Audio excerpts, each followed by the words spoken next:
this is one of the areas which I would like to work hands-on to make sure that the farmers are getting the right fertilizer at the right time and the quality is okay. And the cartels, what happens is that cartels thrive where there is lack of competition and openness. I would make sure that there is openness and the integrity is maintained in the procurement of these inputs. Two is the issue about making sure that I have a governance structure which you guide the way fertilizers are procured, the way they are distributed, by having a multi-agency system which can check on some of these cartels and make sure that any untold thing, especially on quality, like involving KEBS at the beginning, so that we are sure that the fertilizer we are procuring is also in good quality. The other element is also to kind of remove the focus, too much focus on the central procurement. And this is what is being touted as you can go into what we call the voucher system, where the farmers can even go. Eventually, they can be able to procure the fertilizers from other agencies apart from NCPB. So there, the government doesn't have to procure. So you remove away the concentration too much in Kilimo House, so that farmers are able to procure from agro dealers eventually. Thank you. Yes, Jeanette, you will pass. The Speaker. Yes. The Speaker, I want to ask the nominee. And I looked at him very, very keenly, Mr. Speaker, very seriously. Mr. Speaker, the question that's worrying me is that the biggest problem in this country, in terms of when we approve people here and in terms of governance, is the Ministry of Agriculture. There have been problems from the last 5-7 years I was in Parliament, from the previous ministers to the one that we approved here who are 30 cases, plus now the PhD holder who has arrived here. Mr. Speaker, I want this nominee just to prove to this committee how he is going to deal with these cartels and this corruption in agriculture. Because if we were to describe corruption in government in form of a home, the bedroom of corruption in government is Ministry of Agriculture. The rest are sitting rooms, servant quarters, and other small places. And you know, Mr. Speaker, having a PhD and dealing with corruption, having a PhD and dealing with corruption are two different things. So now that's one thing I want him to illustrate, even physically if he can, how he's going to deal how he's going to deal with corrupt people in that place. But more importantly, Mr. Speaker, how is he going also, because fertilizer is one of the biggest problems when it comes to corruption also. How are you going to work with the industries locally here to develop a fertilizer manufacturing program within the country here, so that this issue of importation of fertilizer can end? So if you can prove those two things, for me, I'll be satisfied, because I know after 1 year you will be walking jobless in the street, I can assure you. I can tell you.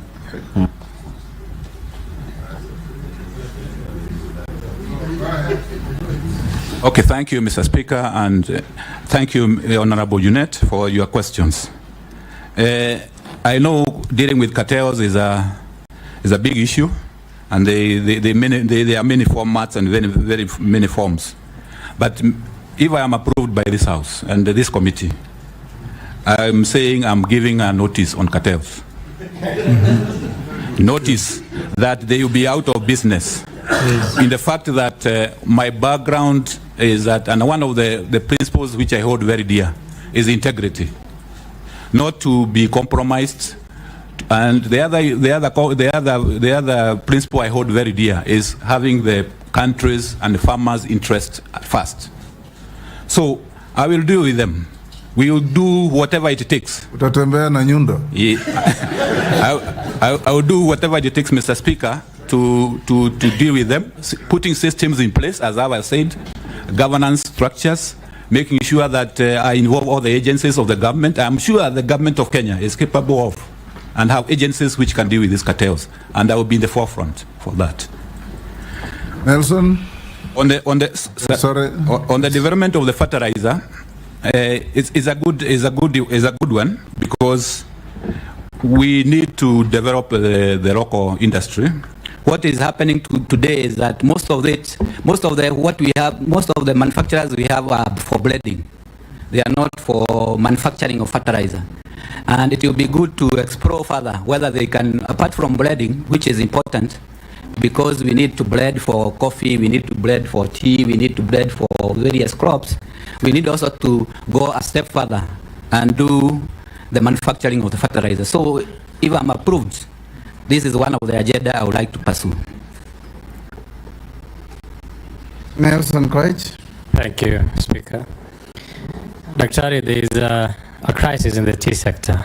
Tea prices at the Mombasa auction were on a downward trend in 2022, forcing the government to establish a minimum reserve price of 2.6 USD for teas from the east of the rift and USD 2.4 for teas from the west of the rift. This initiative was aimed at stabilizing the market and addressing the declining tea prices at the Mombasa auction. However, the current pricing structure has resulted in several millions of teas being unsold, thus resulting in stagnating in warehouses and facilities. What strategies will you employ to alleviate this situation? Additionally, is the government interference in the manner necessary in a free market, and how can it be balanced to ensure that market stability without causing an adverse effect? Okay, thank you, Mr. Speaker, and thank you, Honorable Nelson Koech. Yes, I'm seized by this issue about the minimum price, which has been set of $2.65 and 2.4, and that unattended what I would call effects, which is the piling up of the tea in the warehouses in Mombasa. This is a serious issue because it affects the incomes of our farmers, of tea farmers, and the intention was good, but I think going forward we have to review that policy. It have to be reviewed with all the facts on the table. I would take the charge when if approved that if necessary we don't have to create this price setting. We have to say let it go so that it is a free market, but it needs to be carefully, cautiously done so that it doesn't impact negatively on the incomes of our farmers. So I will review that policy of the pricing, whether we need a market driven or a setting price in the tea sector. Thank you. Posing. Thank you, Speaker. And at least the nominee in his 62 years has at least found some time to find motivation or work in public service. Not like others who are going for retirement and they are forced to join public service. So my question to the nominee is this.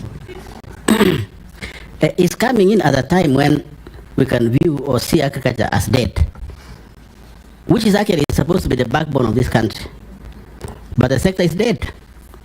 And what I mean, Honorable Speaker, is if you look at outlet, which is market of agriculture, is dead.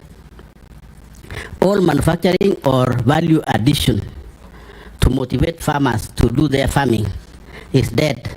If you go to maize, the outlet or the market is dead. If you go to pyrethrum, we used to do very well in my constituency, and for the nominee, West Pokot also grows pyrethrum at one point. But the exit to a market is dead. You go to milk is dead, tea is dead. And you have been in public service, and suppose this committee and parliament approves you, I would like to know what you are going to do to improve this sector, particularly the value addition. Because if there's no value addition, then there's no motivation for farmers to do farming. What are you doing farming for? You don't get any money. And therefore, maybe you need to tell this committee, then how will you treat this market or outlet so that it can motivate now farmers and your work will be more easier. Number two, agriculture is basically devolved. Almost 100% devolved. It's almost like health. So in this sector, we are interviewing you, and yet the backbone of agriculture is at the county level, which National Assembly cannot access. So how will you work if you are approved? Because unless you work with counties, then your work will be theoretical, and maybe now dealing with cartels, or even those cartels might also change you to become a cartel. And as Honorable Juliet says, you might find yourself no job in a year. What would you want? Would you like to propose a nexus between yourself or national government with county governments?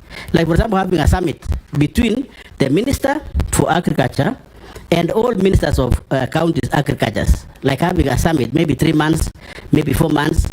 Like in health, doctors have succeeded to link national government with county governments, but there's no link between agriculture, national level and county level. What will you do in those 2 areas? Thank you, Speaker. Yes, Dr. Okay, thank you, Mr. Speaker, and thank you, Honorable Kosin, for that. Yes, I agree with you. There is the challenge of agriculture as it looks at the moment. Because when you look through the figures and the statistics, it indicates that despite agriculture being the backbone of our economy, we are not doing very well. When it comes to even our exports, we are not doing well. We are importing a lot of food into this country, almost worth about $4 billion. A lot of food in terms of when it comes to wheat, rice, edible oils. So we have a tall order in terms of going forward. And food security sometimes is threatened when it comes to maize production. But the last season has proved, for instance, that with good interventions like the subsidized fertilizer, despite the problems, we can still have food security, where we produce over 48 million bags, and farmers are able to, and the country is able to have semblance, a good food security. So I would first of all approach food security as one of the key areas in terms of making sure the farmers have, when approved, the farmers have those inputs, especially the fertilizer, as indicated before. The food security is also about making sure that those inputs are delivered on time and they are good quality. And the other issue, which is related to your second question, is apart from inputs, farmers need services. And these services are to be provided according to the Constitution. These are functions which are devolved, like extension. Extension, I would dare say that where I started those years ago, I feel pained to see what is happening. Extension, as we know it, is dead. Completely. Yes, it is dead. You go to the farmers have left to be their own devices. They don't know what to do. And agriculture is about technology. Without the appropriate technology, you can do very little in terms of productivity. So this issue about engaging the counties will be, if I'm approved, will be one of my greatest and clearest priority, in that I will use all the structures which are provided, the intergovernmental structures, to engage the counties, to see what we can do, capacity build them, to fill the gaps. I was also thinking about even what is happening with the health sector, the model where the government, the national government has the health promoters. Can we have agri promoters working in the counties from national government? So those are areas which will be, as it has been suggested by Honorable Kosin, we can have a summit where we can dwell on these issues with the agriculture committees of the House, so that we move forward, because without extension and delivery of services, we are just doing the margins. We are not doing very, very much. We need support to our farmers. Thank you very much. You are aware that formulation of agricultural policy, even where it's devolved, is still vested in you. So you have to formulate proper policies and cascade them down to the counties. Karanja? Thank you very much, Honorable Chair. Just on a follow-up on what Kosing was saying on devolution in agriculture. There are so many state agencies and regional developments which are duplicating what is being done at the county level. My question is, what concrete plans are you going to put in place to avoid that duplicity of functions and wastage? Secondly, unemployment is a huge concern in this country. What policies are you intending to bring to the ministry to encourage the young Kenyans to venture into agricultural activity as a form of employment and engagement in terms of to reduce the unemployment aspect in the country? Thank you.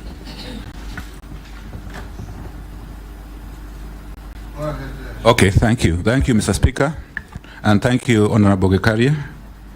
The duplication is because one of the biggest challenges in every sector is coordination. If you don't have good coordination, the duplication will occur.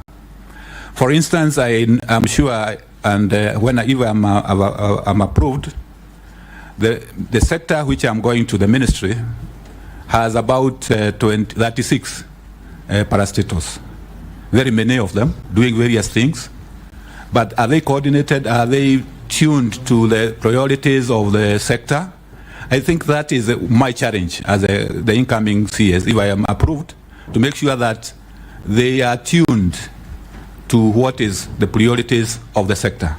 Because I think some of them are not, they are doing their mandate and they are semi-autonomous, but we need to work as a team, to work towards a certain goal. So apart from coordinating with counties, there are also inter-ministerial coordination which is required to make sure that those parastatals and agencies are working towards the laid down priorities. Employment. Agriculture is the biggest sector in our economy. I'm quite aware of that. And without agriculture absorbing some of our youth, it will be a very big task for the economy to do so. So we will be, if I'm approved in this by this committee, I will endeavor to make sure that the youth are taken care of, especially by when we are implementing all the interventions which are identified under the bottom-up transition, the better. Be it in leather, be it in dairy, be it in the crops like rice and everything, the value chains, all those value chains, we will get the nodes where the youth have to come in to create jobs for them and to make sure that they are meaningful jobs where they can be engaged right from the grassroots all the way. So the value chains approach is the way to go, and I will promote it and make it very clear that we are even monitoring how the youth are getting whether the youth are getting engaged. Thank you. Honorable Mary Mate. Thank you, Chair. Sorry, let me take Chair, Naisula first. Oh, okay. I skipped you. Oh, okay. Sorry, Mary. Thank you, Speaker. Dr. Karanja, listening to you and the comments that most of my colleagues have raised about agriculture being devolved, and even you saying that the extension services at the counties are dead, it is because the Ministry of Agriculture at the national level, you're also involving yourself in devolved matters than doing your work, which should mostly be policy, and collaborating with the counties to see that those policies are implemented and those extension services are working. Because I do not understand why the county government are providing seeds, they are doing, they are providing all that to the farmers, but fertilizer, you keep it at Kilimo. Is it a cash cow for the minister, for the PS, for the cartels there? Why are you leaving fertilizer at the national level instead of dealing with matters policy, which is your main core mandate? And when you talk about functions being devolved, resources should then follow those functions so that then the county governments are able to work and not the money remaining here in the capital in Nairobi. The second issue is the issue of livestock farming. We talk about coffee sector reforms, tea sector reforms, even pyrethrum and cotton have a board. Livestock we do not have in this country. People who wake up every morning thinking and implementing issues to do with livestock. Botswana is one of the best countries in livestock farming, implemented by Kenyans. They're the ones who went to do livestock issues in Botswana. So I want to know what you're going to do to see to it that livestock farming is taken seriously. Instead of taxing Kenyans, make money through livestock farming. Lastly, on the livestock bill 2024, what will you do as a cabinet secretary to communicate properly what it is all about, because we are already seeing a lot of things flying right, left and center. What strategies will you put in place to ensure you communicate to the public efficiently on the livestock bill 2024 and taking their views in? Thank you. Yes, nominee. Okay, thank you, Mr. Speaker. Thank you, Honorable Raisuda. The issue about, yes, interfering with the mandate of the national government and the intergovernmental, I would like to say that if I'm nominated, approved by this committee, I'm a firm believer in devolution. As I said earlier, if you want sustainable development of agriculture, the counties have to take their role seriously, and they have to work. They have to work. There is no other way. I'm a development economist, and I know that if you don't have structure, institutional framework to support you to do a sustainable development, it will never work. So the counties have to take their mandate, they have to take their laws, give those services. The national government have to take its role of the ministry where I'm going, if I am approved, the role of policy, the role of regulatory and also research. Those are the mandates which are to the national government. But the counties have to take that role. And I will do whatever will be in my power to make sure that those delineation and that it becomes very clear. In terms of even fertilizer, that's why I said eventually, gradually, the way to go is to make sure that you decentralize. The procurement should not be done centrally. It should be done with agro dealers. Those are business people who can be able to do procurement, and they do it as part of their business. The government can come in and subsidize and give the vouchers. So I am, as I indicated, and I would like to repeat again, I am a firm believer in that issue about sustainable development through counties. Livestock. Yes, livestock is a very critical area. Is one of the critical areas, because if I'm approved, I'll have two state departments: agriculture and livestock. And livestock has a great potential in terms of being able to the livelihoods, especially in ASAL areas. And Honorable Member Isuda is to say that I'm lucky that when I'm coming in, if I come in, there is a livestock bill which has been published, and a livestock policy which has been published. So the livestock bill is trying to cure the lacuna which was there, in that we do not have agencies which are promoting livestock matters in the country. So it will create, for instance, try to regulate what is happening in breeding, animal feeds, which members know that there are a lot of issues with animal feeds, quality and others. Create a livestock marketing board, which will be promoting livestock. A research organization dedicated to livestock, although it is between Caro. And institutes. I was surprised to learn that some of the institutes in livestock, like Haiti, which we know, don't have legal status. They are created by. So the livestock bill is trying to do that. And there are issues which are coming through, I know, misinformation, which you would be dealing with, so that when it comes for the necessary hearings and a public hearing, those issues are dealt with. So I think I will give it a lot of priority, the livestock bill, and so that by the time, maybe by next year, we will have some of these institutions in place. Thank you. Mary now. Thank you, Chairman. My question to the nominee. The country has suffered recurrent drought, flooding, as occasioned by climate change. In the process, we've lost a lot of livestock through starvation, millions of livestock. We've also lost crops through flooding. Some are washed away. Even the crops that manage to survive do not perform well because of too much water.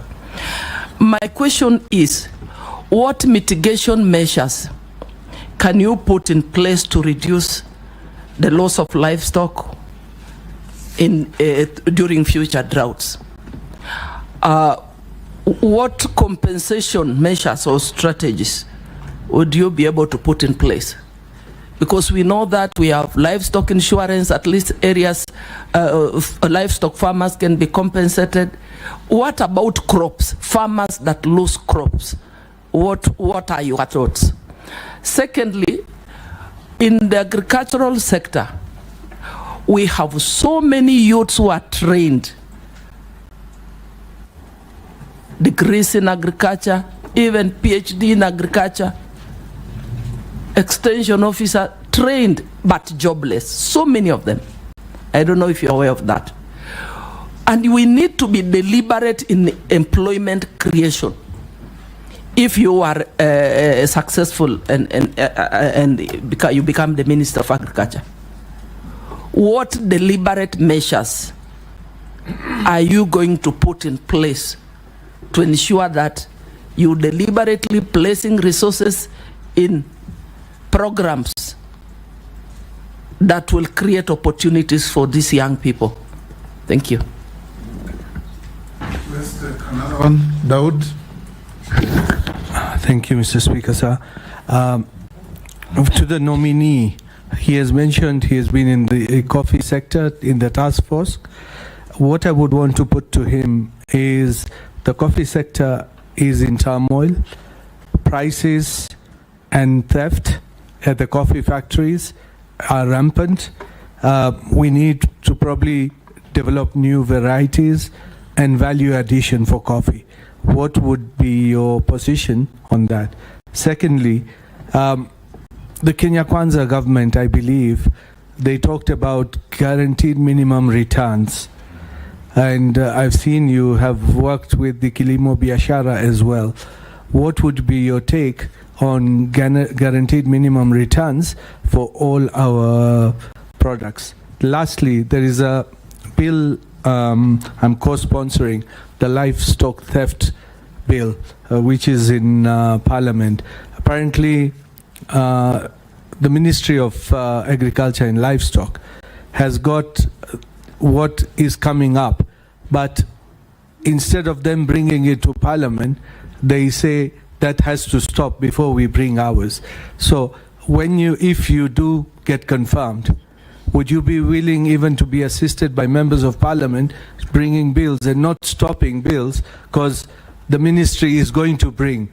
When it is going to bring, we do not know. So those are the few things I would want you to answer. Go ahead, Dr. Karanja. Okay, thank you, Mr. Speaker.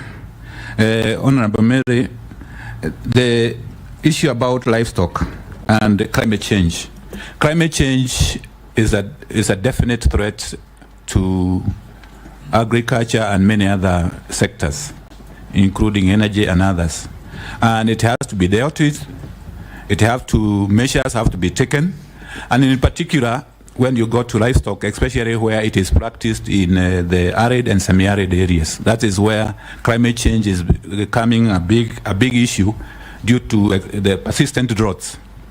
And we have to invest in mitigation and adaptation measures in those areas. For instance, if you go to the northeast counties, Isiolo, Mwajiam, and others, you realize that over time, the pastoralists have started to realize that pasture conservation is one of the areas which they can invest in. They used to graze and then go. But through interventions, through various programs, you can now see hay being sold in those areas. So some of these mitigation measures are going to be there, especially to change their lifestyle, so that they adopt measures like pasture conservation. And if approved, I am going to promote programs which you do the adaptation and especially for livestock sector. For crops, it's also the same. We need measures which varieties which are resistant or drought tolerant, varieties which are higher temperature, can withstand higher temperatures. So that, as the docket of research is within my mandate, if approved, I will also emphasize on that. We have also to take, for instance, the Kenya Kwanza agenda of planting trees. That is one area where we need to emphasize, because trees, agroforestry and others, is one of the measures which we can be able to mitigate the effects of the climate change. Then in agriculture, I'll also be working closely, if I'm approved, with my counterparts in irrigation. Our agriculture is rain-fed. It is prone to the vagaries of the weather.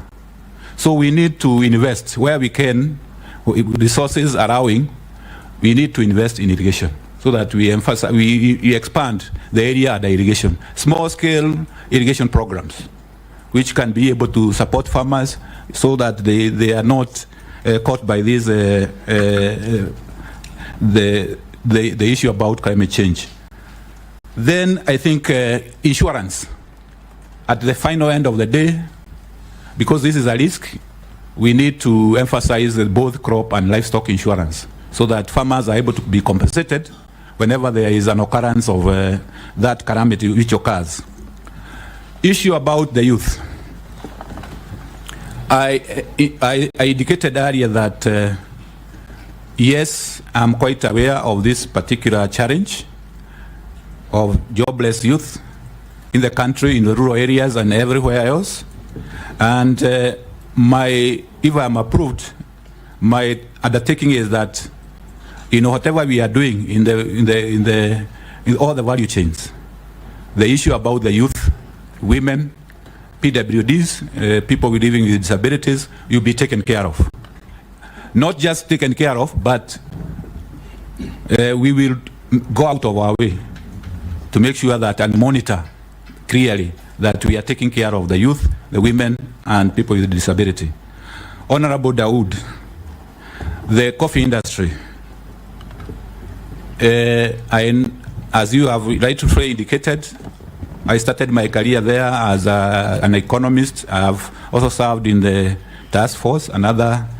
Yes, I know there are issues, very major issues in the coffee industry, including legislative one, the bill, the policy, which are still pending.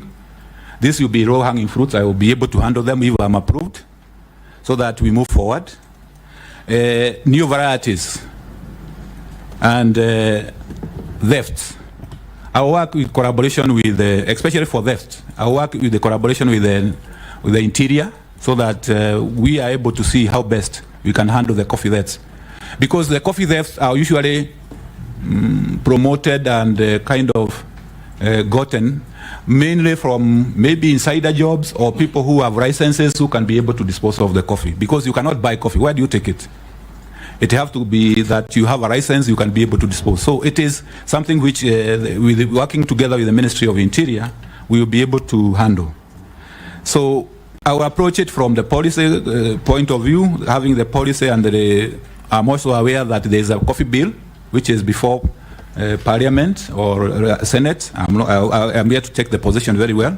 So I'll go ahead and do whatever it takes to make sure that that is done. Minimum guaranteed returns for farmers. This is the campaign and Kenya Kwanza in the plan. It needs to be looked into because it involves a lot of from an economic point of view, it involves a lot of resources.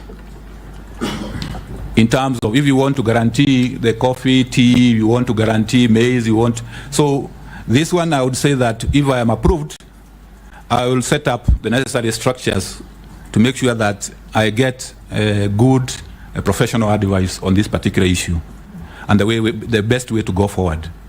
But I know it is very important to our farmers. It was in the plan, the Kenya Kwanza plan, so we have to move forward, but cautiously so that we are not given our financial situation, that we don't overcommit. The livestock and the bills, I would like to handle it from where you, Honorable Dawood, you said, if I'm approved as a cabinet secretary, working with the National Assembly and Senate and members of the honorable members, whenever a bill, you don't have to oppose a bill because it is coming from another quarter. If it is something which is good, it is bringing something of value on the table, the best approach will be you look and you consult and you do the consultation so that you agree on a common position. You improve on what you have. If it is a bill brought by a private member's motion, you see what is bringing on the table. If the ministry has something else to add, you add. So it is a collaborative effort. I would approach it that way. Ferdinand. Thank you very much. Dr. Karanja, you have promised, and please go by that promise, that if you are actually approved by this House, then of course you're going to put some workable and various interventions in the system to be able to move forward as a sector, agricultural sector. One, I want to ask you, what are you going to do? We have failed. There are some projects you actually failed. Kalana Gulalu is one of them that this House or that of the Parliament actually put in a lot of efforts, but it is failed. I want you to tell me what you are going to do. Because you are saying the moment we approve you, you're going to get some of the things that have failed. Two, out here, and I think it's a common knowledge, there's a lot of land fragmentation, the cutting land, so reducing the workable land. Agricultural land is actually being subdivided. I'm afraid 20 years to come, maybe you and I won't be there. 20 years to come, there'll be no land for cultivation in this country. And I think I had a chance to go to some of the places like Denmark, where land is actually put aside. So what are you going to do about that to be able to at least stop this fragmentation of the land, subdividing? Of course, if I have like 4 children, each one of them must have a piece of land. Lastly and not least, the most important thing is that agriculture. You have promised, and I hope you will live up to your promise. There's irrigation. Irrigation in this country, I don't know who did this, is misplaced. It's in blue economy. What do you irrigate in blue economy? Blue economy is water. Are you going to have an effort to bring it to agriculture? Because irrigation is actually supposed to be irrigating the products, crops, but not the blue economy. Are you going to, again, given by your background, bring it back to agriculture? I think the others, insurance, you have talked about insurance. I don't want to repeat it, but I think the best you do is that there's a lot of crop failures. Honorable Ferdinand, irrigation is not in blue economy. Blue economy. It's in water. Water, but the water is a blue economy. No, they're different. But there is a Minister of Mining, blue economy, and maritime. Yes. No, I have water, irrigation, and sanitation. Let's get Dr. to see your view. because irrigation was in agriculture. It was moved from agriculture. So that's what I'm saying. Grab it back. Yeah, I want it back. I want to, it has to come back, because what do you irrigate? In water. No, of course he can, through him, he can bring a motion, whatever it is, if he is approved, yeah, to bring into agriculture, because what it is misplaced. Thank you. Sorry. Thank you very much, Mr. Speaker. And Dr. Karanja, there is a lot of theory in agriculture, especially to encourage youngsters to study agriculture and economics, with such catchphrases like agriculture is the backbone of the economy of the country. That is, in agriculture and in economics, it's the biggest employer and it should be sustained, etc. When you look at the level of unemployment in the country today, why would it be at such high level if it were the greatest employer? It means the policies regarding agriculture vis-a-vis the young people we are educating do not match.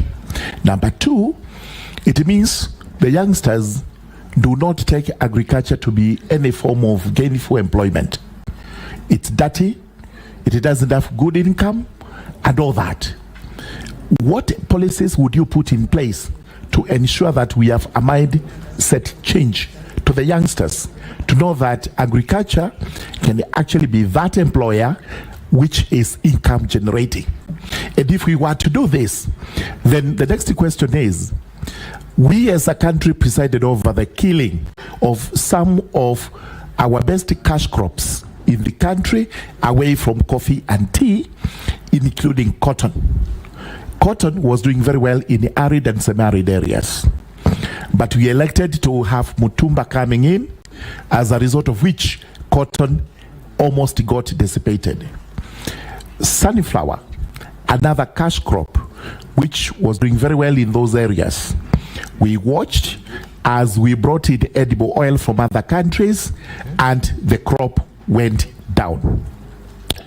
What policies would you put in place to ensure that cotton, sunflower are revived as our cash crops, which would actually reverse the trend of importation of either very expensive clothes from Turkey, China and everywhere else, or the second-hand clothes which are flocking in from all over the world, and also edible oils that are coming from the Asian countries, while actually we can sustain that ourselves. And not lastly, we have the other food cash crops which we grow. The crops are food, but basically if you check their mode of production, they are cash crops. And I'll give you examples. One of them is gadam sorghum, which is supposed to be consumed by the brewers. It's also a food crop. Another one is the mang beans, the dengu in eastern Kenya. It's supposed to be a food crop, but it is produced as a cash crop by the farmers. The cartels we were talking about are now able to go around it, import those crops from the neighboring countries, as a result of which the prices become extremely miserable and to some extent throw away. What policies would you put in place to ensure that those crops are sustained in the country and their prices are improved so that farmers are encouraged to continually grow these crops for economic purposes? Finally, livestock. Livestock is supposed to be one of the most lucrative agricultural endeavors or enterprises we undertake, including export. But it surprises us that even the quotas we are given, leave alone Europe, which refuses to accept our beef on the basis that, as the Deputy Speaker put it, we use drugs to treat these animals, which drugs are banned in their countries. So when they do their tests, they say this meat does not qualify for our consumption. But the Asian countries are more than willing to accept our beef products. How come as a country, we are not able to meet our quotas when actually we are capable of even overdoing it because of the areas that are arid and semi-arid. What policies would you put in place to ensure that livestock is also sustained along those lines? Yes, Dr. Karanja, that's quite a mouthful. Thank you, Mr. Can Speaker. you respond to all those very important issues from Yes. Ferdinand to Morugara? Yes, thank you, Mr. Speaker. From Ferdinand, thank you, Ferdinand, for your Honorable Ferdinand, for your question on the field projects. The Garana Kuraru, I know this has been in the works, has been there for some time. Coming from where I come from, as I indicated, is that if I am approved, I have worked in programs and projects.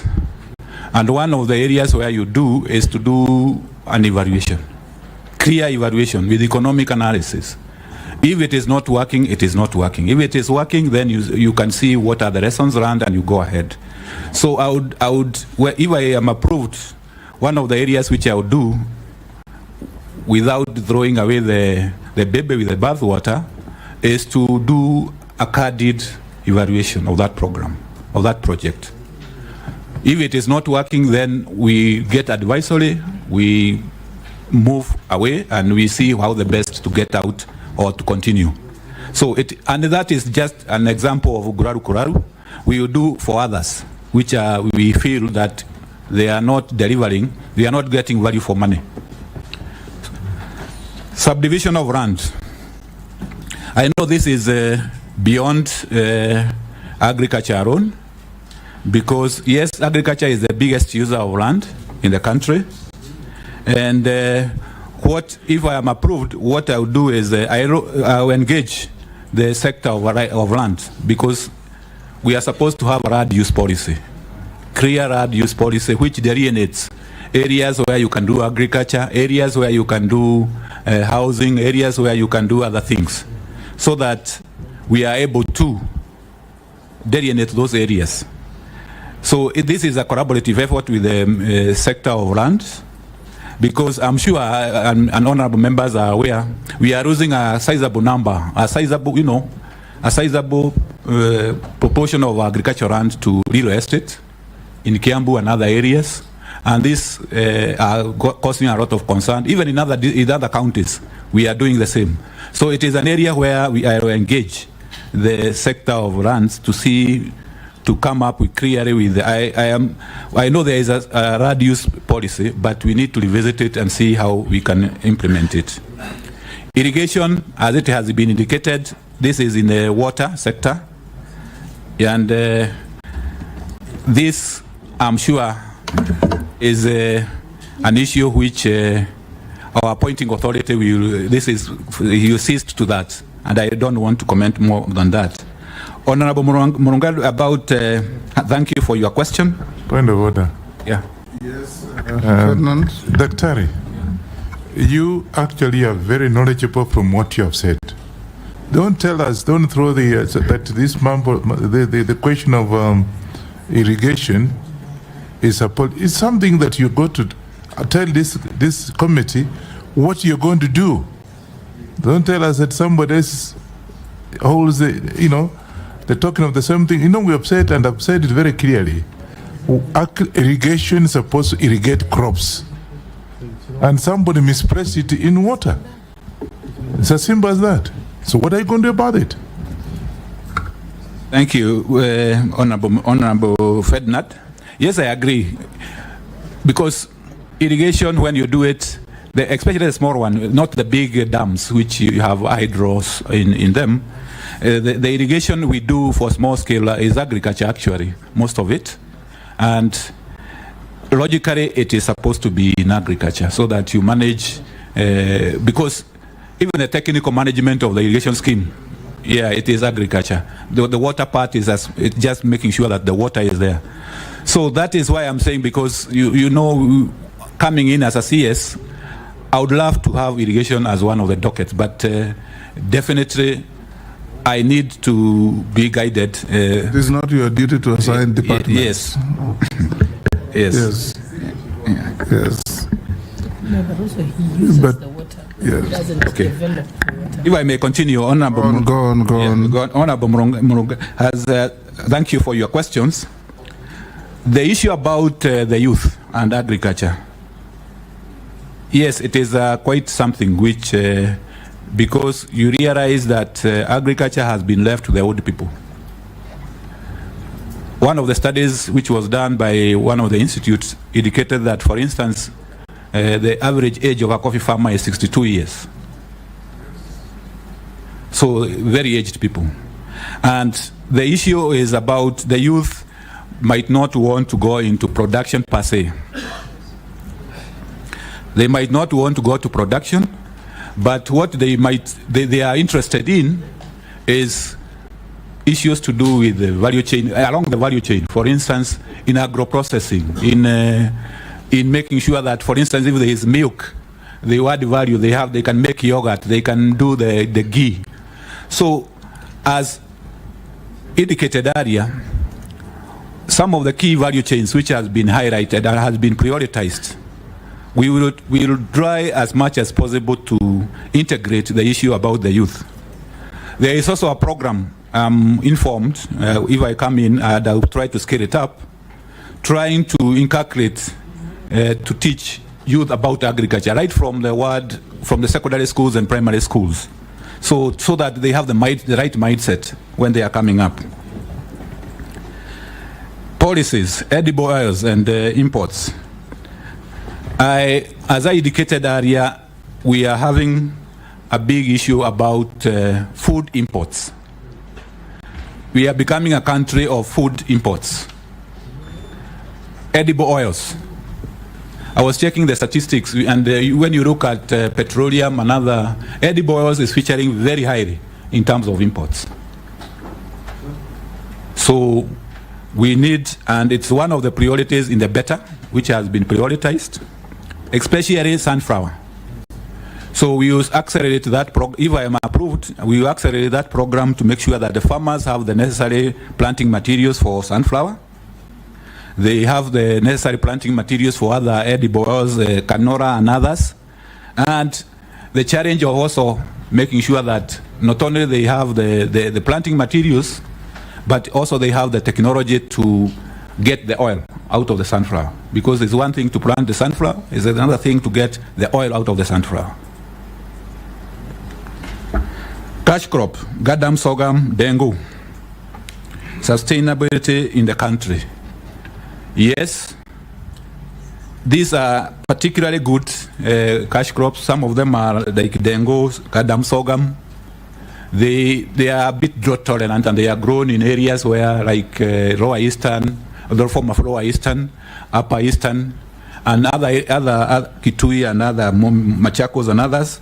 They are good, and they are actually very helpful crop, because in this era of climate change, they are the ones which are going to be the ones which are going to help the farmers to adapt to some of this. And if necessary, if I'm approved, if there is any exports or any cartels which are trying to curtail this, we will do the necessary legal, maybe the rules and the registration, the raw rules, to make sure that if there is anything to be curtailed, to control that market, so that they remain in the country, they are available for the country. Like I know gadam sorghum is used for brewing, so they should be able to get access to that and dengu, so that it's not exported. So I'll rely on the CS, the mandate I'm given, if I'm approved, by the various registrations like the crop acts, to make sure that this happens. Yes, livestock is a major one. And we are surprising, honorable members, is that despite the potential, I am believed that we are not able to even meet the demand for non-stringent market in Middle East and other areas, even for sheep and goats. For cattle, they are saying our cattle are, sometimes the numbers are too small, the weight of the animals are too small, I'm given an example where a market was found in Indonesia. They wanted a various number of cattle, but when the technical team went to the field, they could hardly get 10% or 20% of that. Reason? They wanted a cattle of a certain weight, which we did not have. Our weight was maybe half what was required in the market. The same with sheep and goats. And I'm told that is a very lucrative market, especially for Middle East. So one of the areas we are, if I'm approved, is to look at our breeds. The Borana, the Sahaiwas, the bigger ones, so that we are able to distribute this to the farmers so that they are able to have cattle and breeds which can go to that market. There is also the issue about feedlots, making sure that we have community feedlots where they can fatten those animals, they can make them go to the weight which is required. So such kind of interventions. And I'm happy to note that livestock and lead meat is one of the priority value chains according to the beta. So we'll be able to handle that. Thank you. Owen Bayer.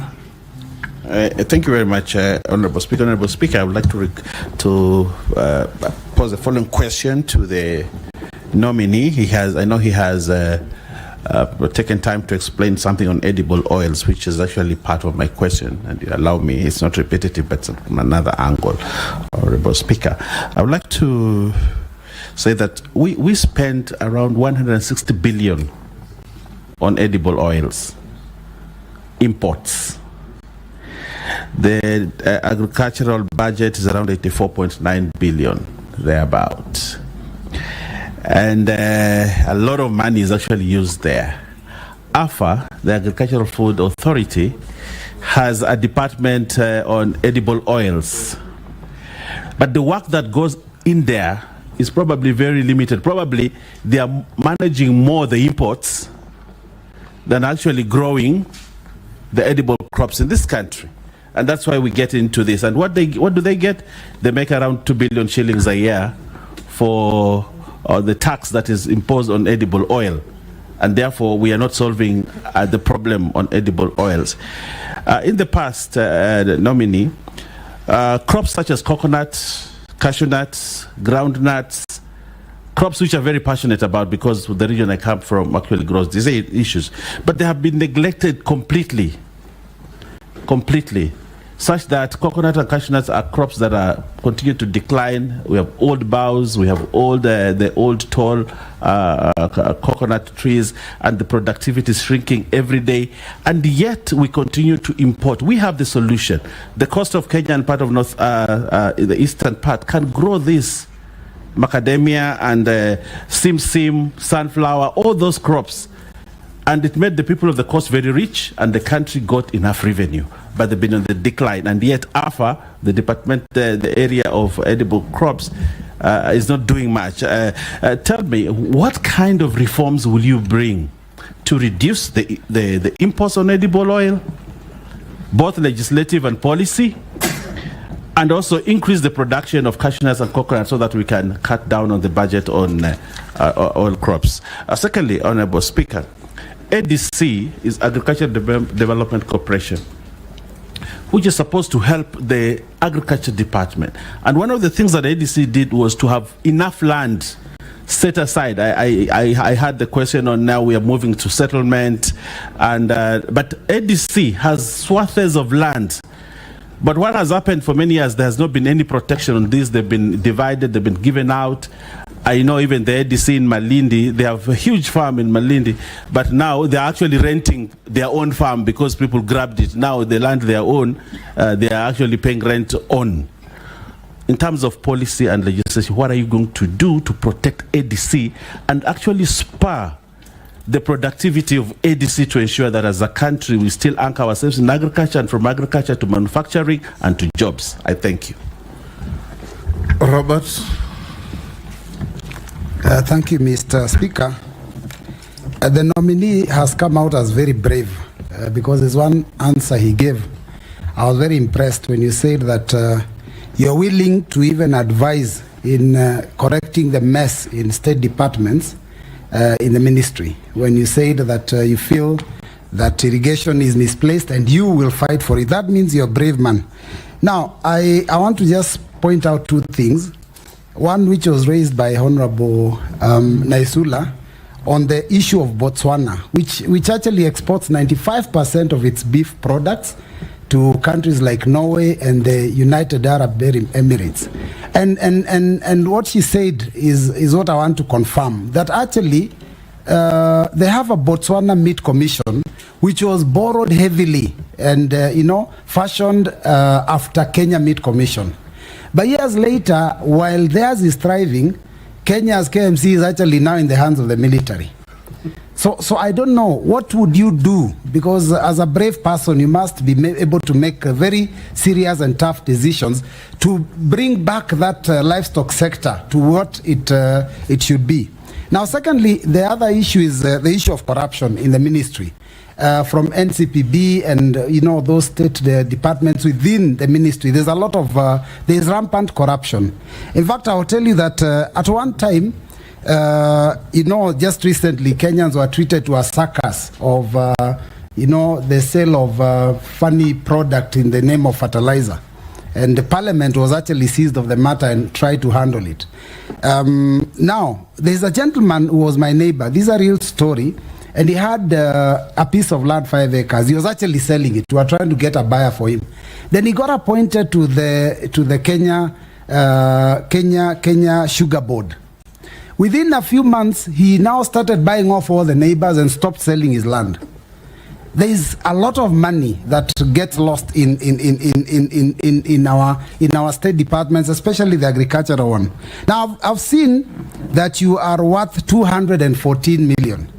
You are going into this sector. All those cartels are there, and they are willing to make you a billionaire with the next 3 years. Are you going to be able to resist, Bwana Nominee?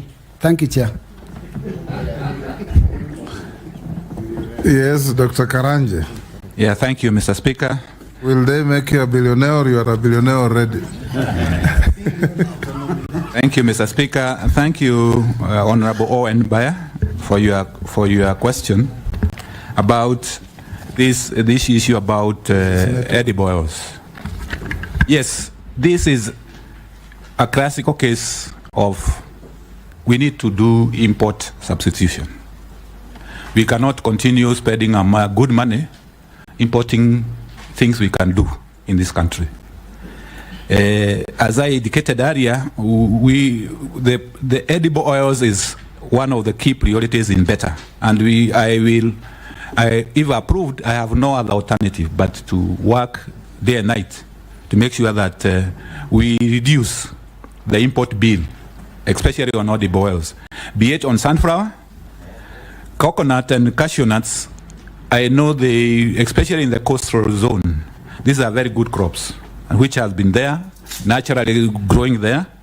What may be needed is to review the value chains. Their value chains, make sure that farmers are getting the necessary technologies and inputs, and also the machinery and technology to get the oil and others. Because edible oils also has another offshoot. Because, for instance, if you do sunflower, you do canola, when you squeeze the oil, what remains is what is used in animal feeds. And this is what we are importing.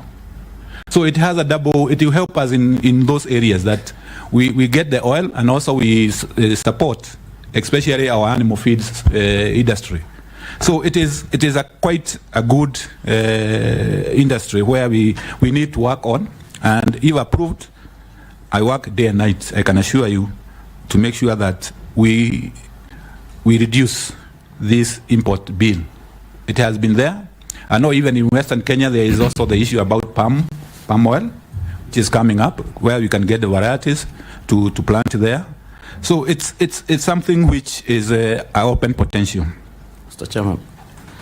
Yes, just a quick supplementary, because I hear what the nominee is saying, especially in terms of edible oils and the value chain around the production and growth and production of edible oils. And I'm just wondering, because the nominee lives in this country, and he knows what has happened to the finance bill of this year. Part of the proposals that were in the finance bill sought to do exactly what you are saying, to protect the local industry in terms of local farmers who are growing sunflower, canola, and the other inputs for edible oils. And we sought to increase excise and import duty on imported edible oils so that we protect these local farmers and grow our own local industry for the production of edible oils, to do exactly what you are saying. Now, my question is, considering that Kenyans have told us they do not want us to increase import duty or excise duty on imported products, what other measures would you take to, or what non-tariff interventions would you have to ensure that we protect these local farmers, grow our own local industries, and at the same time do what Kenyans are asking us, not to increase taxes on the imported products? Or when you speak about import substitution, my understanding of import substitution, and I'm certain being a development economist, you know, import substitution will mean that we produce locally. Are there innovative ways that you would work on, or would you now try to convince Kenyans that import substitution will entail levying some taxes on imported finished products to protect our local industries and create jobs for our young people in this country? As you said, our young people are interested in jobs around the value addition in agriculture, not necessarily in production of agricultural products. But there are also many young Kenyans who are in agricultural production, and a few who have interest in value addition. But what would you tell Kenyans in terms of import substitution and tax on imports? Thank you for the intervention, Majority Leader. I think this is sometimes, Mr. Speaker, sir, is that there comes a time a nation has to choose what you have to do. I agree, there's a sentiment that we don't have to tax more, but when you are putting barriers in order for you to create an enabling environment for our farmers to be able to do this and also create jobs, because if we edible oils, as I have said, you get apart from production, you get to have technology to mill these edible oils, get the oil, purify the oil. That creates a lot of jobs. It creates a lot of jobs in livestock sector and other areas. So I would go both ways. Try to, if I'm approved, try to get interventions which you help the farmers do whatever they are supposed to do. For instance, subsidizing some of the inputs so that they are able to grow more and develop the necessary technologies and adopt the necessary technologies. But I would also like to convince Kenyans that this is something which we need to do. Get those taxes, create some barriers so that our industry, especially for oil, these imports, substitution, we get it right, because we should not be every import is a job exported. So we need also to have, we cannot have our cake and eat it at the same time. Speaker, before the nominee moves to my next question on ADC, yes. Don't you think that the problem why everybody wants to import edible oil is because there are cartels that make a lot of money? That, you know, if you create an enabling environment to generate edible oil locally, you're actually killing other people's businesses. Companies, you know, we used to have a lot, the Shah companies that used to do a lot of manufacturing of edible oil in the country. We have a company in Mombasa. You know, they're closing down because there are cartels in this country that are hell-bent to ensure that they continue to import edible oil because it's big money. Okay, so how are you going to, I know you've come out very strong. I would like your commitment on how you're also going to fight cartels in the edible oil sector. Yes, Junet, what's your point of order? Mr. Speaker, we need to contextualize this issue of palm oil properly. I wanted to ask the nominee that as we speak now, close to 90% of Kenyans use products of palm oil, imported palm oil, as cooking oil. 90% as we speak now. Now, we can only get rid of it when we develop the other products, the sunflower and what is the other thing? Canola and other things. But now, until that is grown and developed, you can't stop, because if you levy taxes on the palm oil now because of, you're saying, quote-unquote cartels, then cooking oil will become very expensive, because the sunflower and the canola are not ready now to take over. So you can only develop that other side. When it is ready is when now you switch from the palm oil to that. But if you say they are cartels, those are stories in the street. Order. Answer the questions. This is not a debate between members. Yes. Yes, thank you, Mr. Speaker. Thank you, honorable members, Junet and Owen, for your interventions. I think this shows a question pending on ADC. Yes. And the dismantling cartels. Yes. Yes. Okay. Thank you, Mr. Speaker.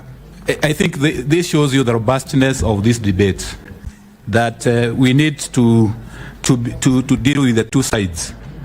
I agree 100% with what Honorable Junet is saying, that we need, in terms of timing, we need to, when we are phasing out the imports, we are coming in with strongly on the locally.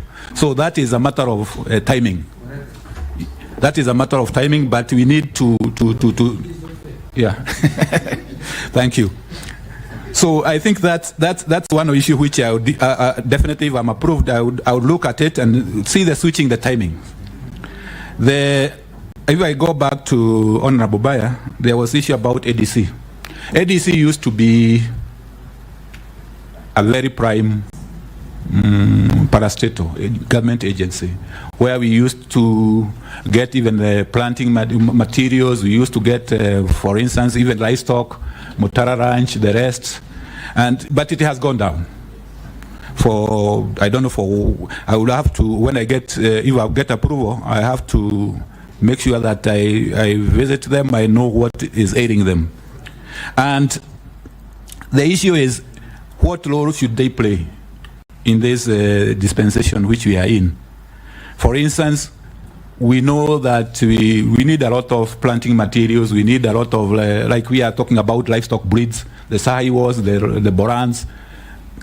What role can they play in that, aligning themselves to that priority in the sector? So that is, when I come in, if I'm approved, is some of the areas which I would like to pursue quickly, because I am sure they have the capacity. They need only to go through what they need to do. Honorable Baya, thank you for your question. And one of them is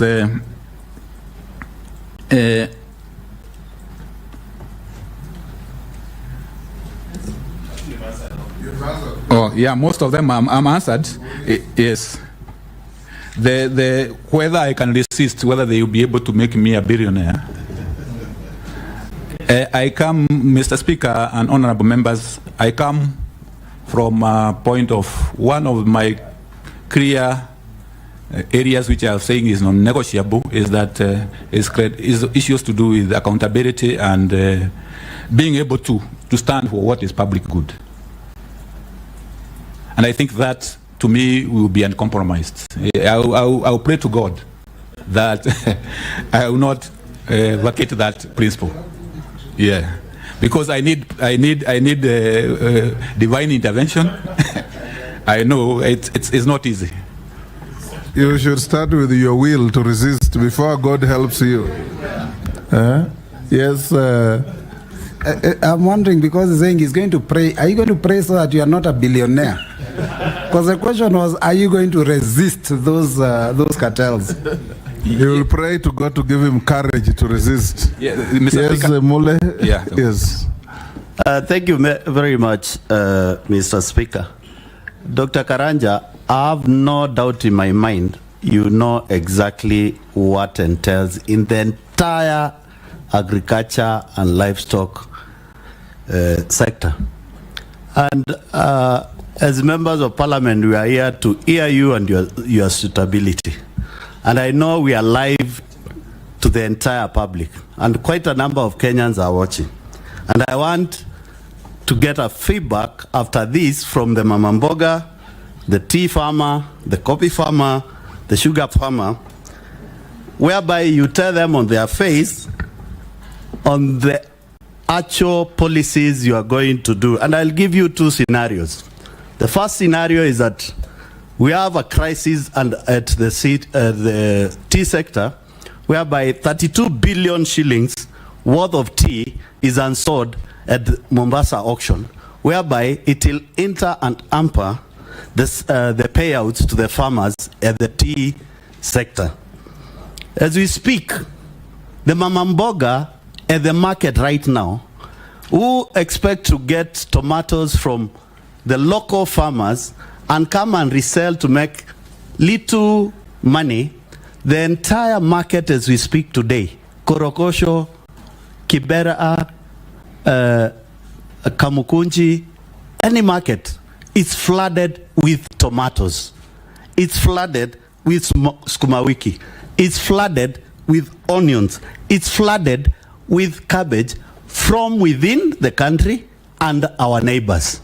How will you handle the imports from our local neighbors to safeguard our local farmers who have gone a serious challenge to produce, and a mama mboga who is waiting for the same produce at Korogosho market, yet a truck has come from a neighboring country, I don't want to name any, and has already delivered the same produce, reducing the price of tomatoes from 3,000 as we speak this morning. This is a reality. 3,500 per crate to 700 shillings. The farmer is losing because he can't get his input on the produce, and the mama mboga cannot get an extra coin as expected.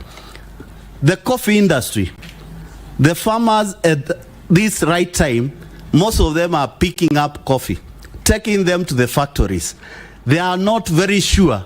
They have spent substantial amount of money to produce that coffee. They are not very sure of the market of their coffee if they are selling it. As a cabinet secretary for nominee for agriculture, if, and I use the word if carefully, approved, what do you tell that Kenyan? Don't tell us, we have seen your CV, Mama Boga has not seen your CV, we know your expertise from the document. Tell the real Kenyan down at the grassroots, what will you do as a minister for agriculture to protect them and add chain value for their produce and give them a hope? Thank you. Russell, just filter the, that was a long speech with one question. So, yes. Thank you very much, Honorable Speaker. Dr. Karanja, if you will be approved, you will run the largest ministry in government. That contributes almost 25-26% to the Kenyan GDP. That is how important that ministry is. Agriculture has a lot of distortion around the world. In America, they say 20% of the population feeds the other 80%. While in Kenya, they say that 20% is the land that is actually productive, while 80% is not useless, but a land that is there. Looking at your CV, you have either been a lead consultant or a lead economist in the programs called DRIVE, KSAP, Ending Drought Emergencies and Resilient Program, Carlo Ilri, Global Environmental Facility, among many others, all dealing in two areas, livestock and the ASAL. These programs are supported by either World Bank or the European Union. But on the reverse, when you look at have those regions really benefited, tell us one program that is successful to say that, yes, it has succeeded. Honorable colleagues have talked about irrigation. Year in, year out, for now, two governments, we are talking about Galana Kulalu. And yet, Mwea irrigation, Moroni, all those were done almost before independence or just around independence. My question to you, one, is Kenya really throwing away good money by engaging with World Bank and European Union, where when they give us 10 shillings, we are told you only give 3 shillings, because that is a matching fund, that we actually throwing away good money, yet it can do other things. Secondly, the issue of livestock. For those of us who come from the pastoralist communities, it is our main economy. But the problem in agriculture, even you, as you tried to explain, you kept on talking about dairy. But the cattle that we keep, or the camels, they're actually not dairy, it's beef. And for beef production, if you don't talk about breeding, traceability, disease control, then there is no market. Those from outside will never buy from you. That is why they will tell you that if a heifer is not 350 kilograms, then they cannot buy. So for that reason, my second question is, if you are confirmed, just tell us what is it that you can do in livestock? Because livestock, in 25% of agriculture, livestock actually contributes almost 9%. And that is not a mean figure. Finally, when you were nominated, there were people who said, that one is ours. We live in Kenya where there are 42 different communities, many nationalities, but one nation. Are you going to serve all Kenyans, irrespective of where they come from? Thank you, Honorable Speaker. Yes, Dr. Thank you, Mr. Speaker, sir, and thank you, honorable members. Honorable Mure, the issue about the crisis in the sector, if I'm approved, I want to guarantee you that the Mama Boga, the tea farmer, for instance, the issue about this piling up of tea in Mombasa, I will be the next plane to Mombasa to see what is happening and to do, if I have the powers within the law, I will do it the next day. Because there is no need of having tea piling up when farmers are expecting the tea to be sold. So I can guarantee that if I'm approved, some of these crises needs only to be handled. You go there and handle them as because it doesn't make any economic sense for you to have tea, which is piling up 32 billion. Farmers are expecting money. So that will be handled. Tomatoes, flooding from the East African community. This is an East African community issue. There might be issues to do with tariffs and what we need to do.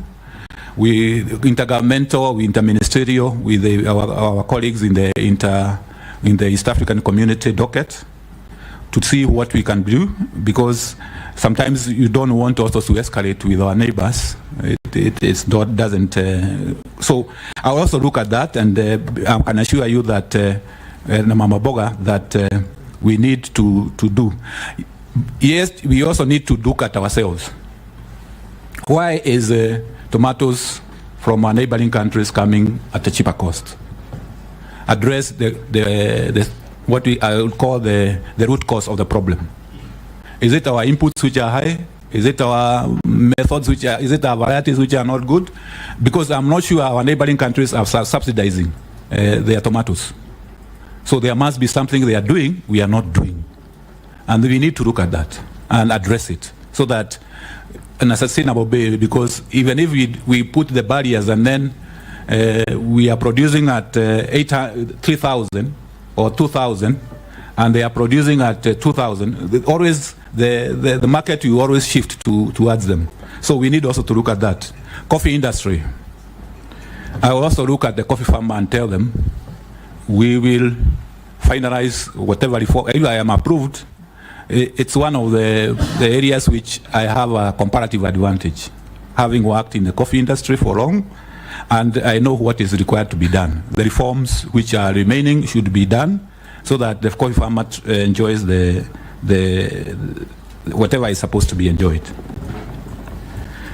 Then, Honorable Lasso, on the issue about interventions by our development partners and what they have been able to do. Yes, our development partners are important. On the brief which I got is that the sector, the Ministry of Agriculture and Livestock Development has a portfolio of almost 150 billion in terms of these projects. And they are good. They cover a wide area of intervention. His question was, are foreign funded programs in the ministry sustainable? And if they are, can you tell him any success story? Is that your question? Okay. So they are successes, definitely. Our development partners have successes. For instance, as I mentioned earlier, if you go to some of the arid areas, you can see lifestyle changes. Pastoralists who are now conserving pasture. That is a lifestyle change, and it's coming out well. What I can promise you is that this also, I have a comparative advantage in this, is that I will engage the development partners so that we look at how can we align whatever they are doing in the sector with the priorities in the sector, because that is important. I know sometimes there is a mismatch and there can be mismatch, but I'm sure we can be able to do that. Red meat. Dr. The reason why I raised that question is because of where you are coming from. You still remain a consultant with World Bank, the European Union, and whatever global fund that is there, because you are on their list of those experts who are there. Those programs, when they are being implemented, they are being implemented through NGOs, not communities, not leaders. So as leaders and people's representatives, we are seeing that Kenya is losing money, and that must stop. Mr. Speaker, sir, the point is well noted, and what I can promise the honourable member Lasso is that given my knowledge in that area, I will make sure that community involvement, and it's a constitutional requirement these days that we get participation and community involvement so that we maximize the benefit to the communities and where they're coming from, so that we don't just have a project or a program which is Nairobi based. It should be coming from the grassroots. Livestock, yes. Speaker, if you allow me to interject, just on the matter of donor-funded programs, Honorable Nominee, you see, some of these donors come into this country and they become like a joke. And I'll explain to you. Haifa International is one of those big guys, and I can see they're back in Kenya. I saw them on TV yesterday. But Haifa International, so they tell you, you take people for training 3 weeks. My mother actually went for training for Haifa, 3 weeks, and they're being trained every day. They leave everything else productively. They go and train. Then at the end of that training, they give them one goat, a goat, one, whose value, no, but they also do goat. It's just called a Haifa, but they also goat. So they give them only one goat, and they continue to train them. A goat which is valued around 4,000 shillings, but they spend so much money that would have been more productive, but they end up with only one goat, and they're told you have to wait for it to give birth so that you give it to the neighbor. Then if that one gives birth, then it gives it to the neighbor, and they think that it's creating wealth. We need to stop to be a subsistent country. You only want people to subsist through donor funding instead of growing wealth. I don't know how you're going to bring this concept that we need to grow wealth in agriculture instead of agriculture for subsistence. Thank you. Point of order, Mr. Speaker. Honorable Speaker, I'm seeking your direction because a number of us have not gotten a chance to interrogate the nominee, but I can see a lot of interjection from the previous question. We are almost getting to you. Yes, but I just wanted the bad manners to stop because we also... Yes. Yeah, let it come. Order, Chair. Wait, I'm on the point of order, sir. I'm on a point of order. Let it become at the tail end after everybody has had an opportunity. But a correction. An intervention is not bad manners. Can you withdraw that? And parliamentary. Withdraw and apologize. Yes, those who have had a go resist the temptation to intervene so that others can also have an opportunity. Yes, Daktari? Yes, thank you. So far, so good. Yeah, so far, so good. Thank you, Mr. Speaker. I think the point made by honorable members about the donors, that's why I said we need to realign with our priorities. That's the point. If we are talking about value chains, why should we be talking about other things?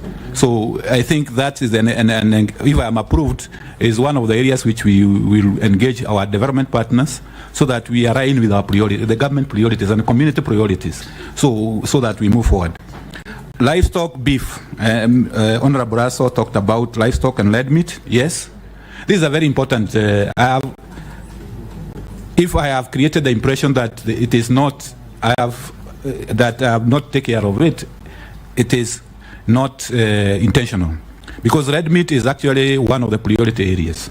And we have to deal with the issues which are making us not maximize, as I was saying, for instance, the weight, the breeds, disease control, so that this sector can be able to grow and be able to even actually export the animals and the meat. Serve all Kenyans. I want to say, Mr. Speaker, sir, and honorable members, I'm a Kenyan and I will serve all Kenyans. I don't have to be beholden by any maybe where I come from. I will serve all Kenyans. Agriculture is widespread. It comes from the coast to the shores of Lake Victoria, western, eastern. Anywhere you go, it's agriculture and livestock development. So I have to serve all Kenyans. Sharia. Thank you, Mr. Speaker. I just want to do a follow-up on this issue of the donor-funded and the World Bank.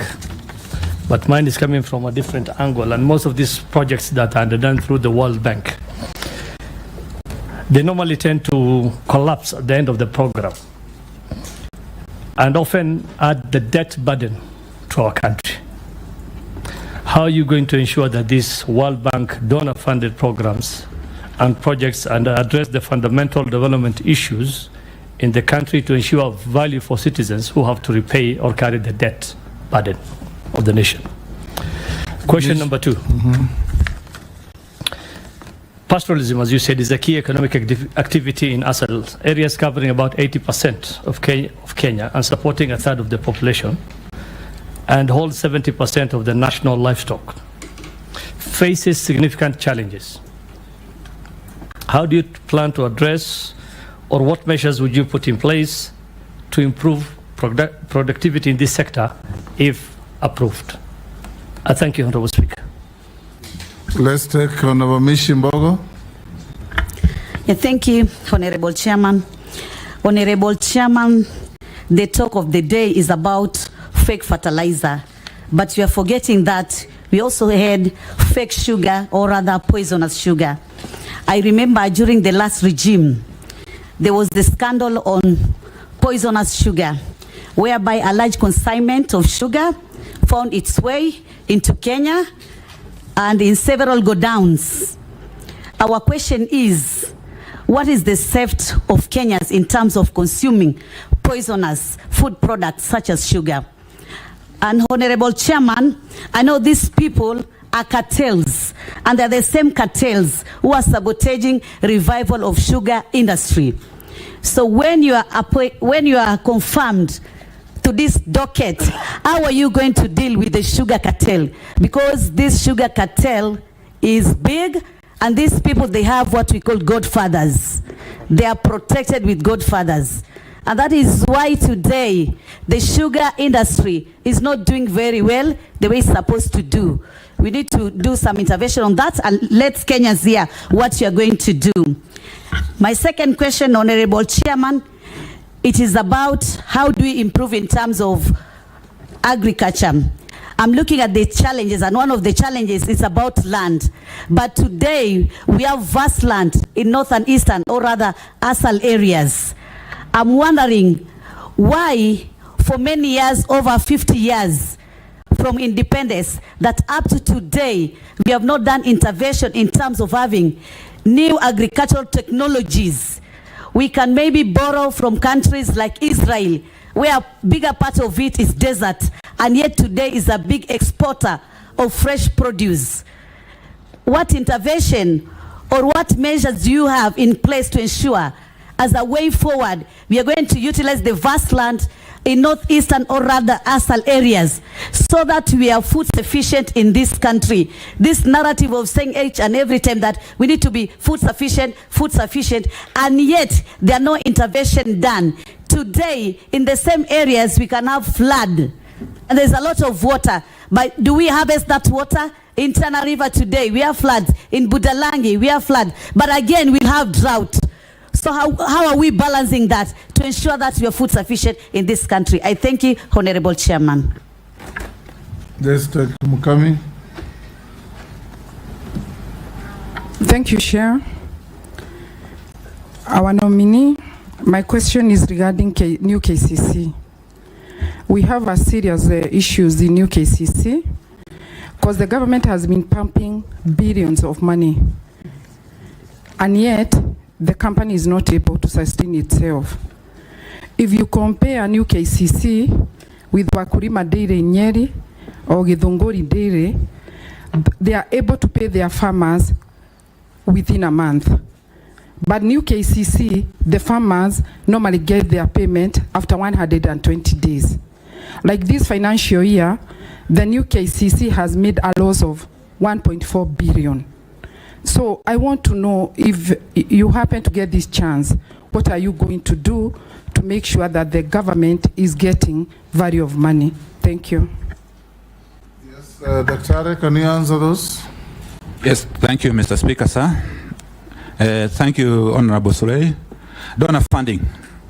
I think the big issue here is about sustainability, because when they come, the donor, the World Bank, and other donors come and they do a project, then they leave, then you are left with no sustainability. And one of the reasons why there is no sustainability is because how can you ensure sustainability? If you ask, I'll do that. I will say that one is to have institutions and empowerment of institutions, especially the communities. For instance, you do a water project, an irrigation project. If you don't empower the community to take care of that irrigation project, it will collapse.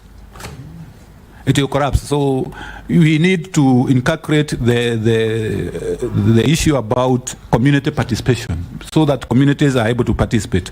Counties are the custodians of communities, especially down there. But most of the time you find a project which comes and the county is not quite engaged. So if I get the nomination, is to ensure that all programs which are coming and being designed, they have sustainability becomes a key plank of them. How do they sustain whatever they are doing? Be it because one of the sustainability is to ensure that whatever you are doing can be economically viable, that you can continue as a. But the others is through the communities, is through counties. Make sure that the counties and the communities have the capacity to take care of what has been invested on.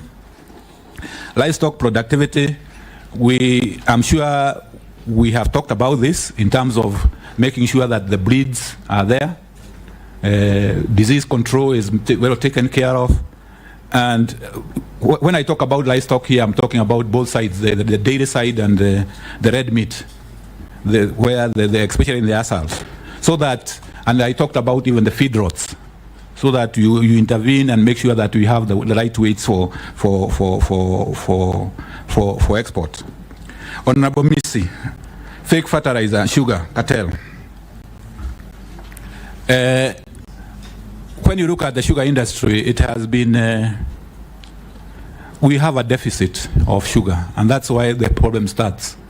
We have a big deficit of sugar, ranging, depending on the production, ranging from 300 to 500 metric tons. And this is a lot of sugar, which have to be imported through the COMESA and the other safeguards which are there. So the cartels, we always thrive when our production is not meeting our demand.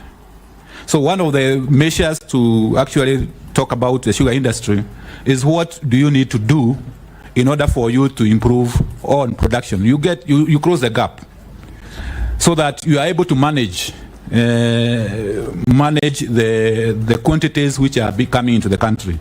And definitely there will always be some kind of imports. The issue is about how do you allocate these importation quotas. And the best method is always to be an open method.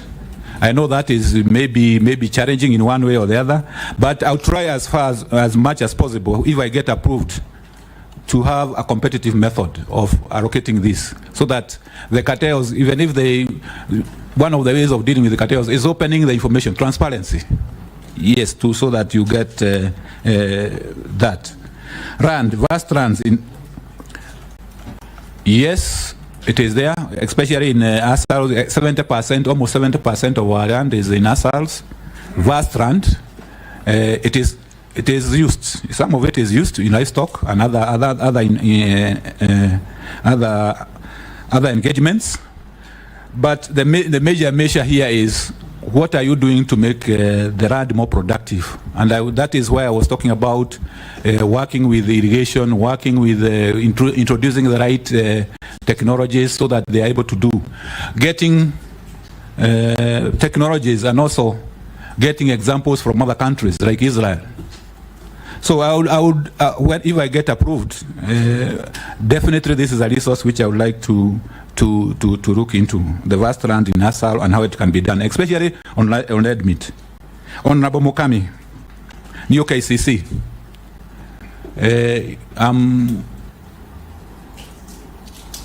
New KCC happened to be in cooperatives, because these are cooperative, and what I can say, it affects agriculture because the farmers are dairy farmers. But the management of KCC is a cooperative. So what I can say is that I engage, and very severely on that, with my counterpart in cooperatives to look at ways of making sure those issues, management issues, are sorted out, especially farmer payments, because you cannot have payments which are delayed for 6 months, while others are getting, like Wakulima and Kilongoli and others are paying on time.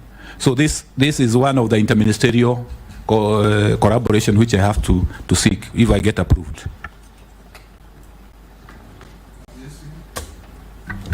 Thank you, Mr. Speaker. Mr. Speaker, virtually all members of parliament represent farmers, and even those who represent urban areas, somehow their constituency interact with farmers in one way or another. And Mr. Speaker, I want to give you, because I I come from a constituency that is taught as the bread basket of the republic, though there's no bread in the basket, but it's the most highly agricultural constituencies and arable land. And I'll give you a story, when a nominee. One of the large-scale farmers, the few are left because of land fragmentation that has taken place, but the few who are left in Kitale, I interacted with a farmer who did maize for a long time. He left, started doing sugarcane. He left, started doing sunflower. He left and went to avocado. Now I asked him, can I start supplying mushroom because that's where you are going next? He said, no. I want you to help me do gated communities. Gated communities in a rural area. It's basically people are running away from agriculture. And Mr. Speaker, this is a topic that is so dear because this is directly to the lives of the people. There are success stories across the world. Brazil has done very well in value addition. India, Indonesia, this product called Indomie that is all over the country. Indomie is an Indonesian product and it's from agricultural products. Do you have a success story that you are going to use to revitalize this ministry? Because it cannot just be stories around. Can you say this has happened here and this is how I want to interlink with our country? And then lastly, Speaker, and I hate to repeat, but allow me to repeat on this issue of cartels, because where cartels in agriculture has been misunderstood to mean that there are people you walk in the Ministry of Agriculture and they start firing them. No, it is a convoluted system. In fact, you may find the cartels in agriculture, they're not even Kenyans. There are billionaires of this world. Now, if you just say, I'm walking in to fight cartels, to me, Mr. Speaker, looks like a movie. It's not an adequate enough to convince Kenyans that anything is going to happen. I'll give you an example of our collapsed sugarcane. It is full cartelism.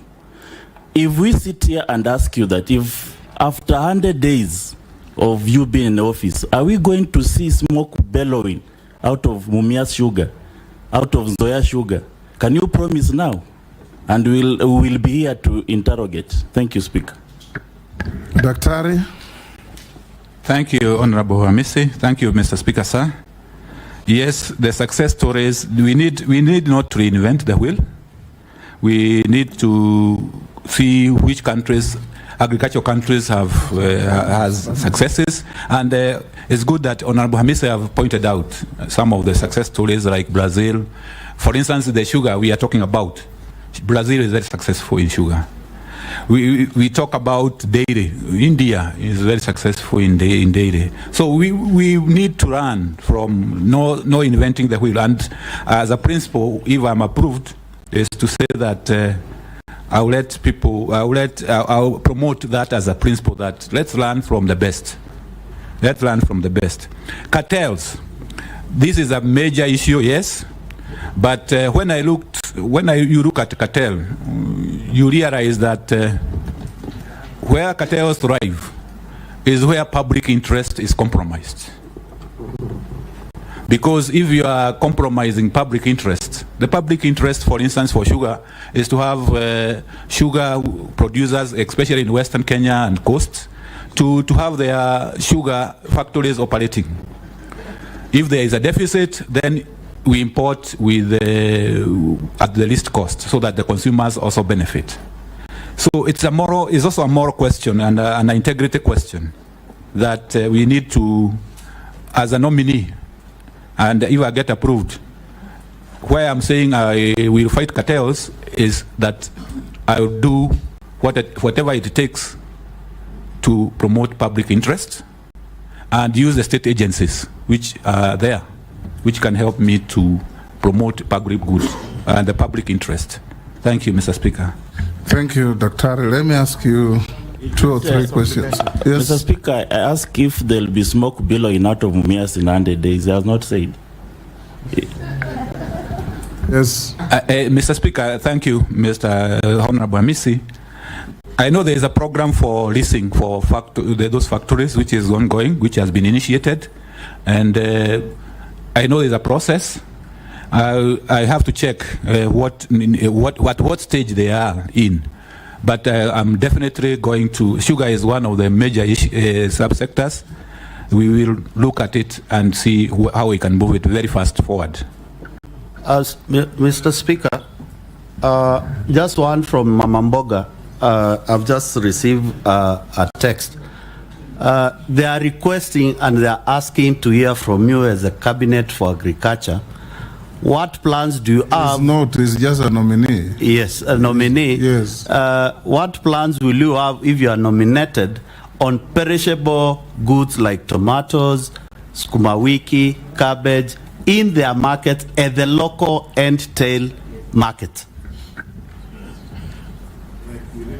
Yes, Murugara. Just let's combine this. Thank you, Mr. Speaker.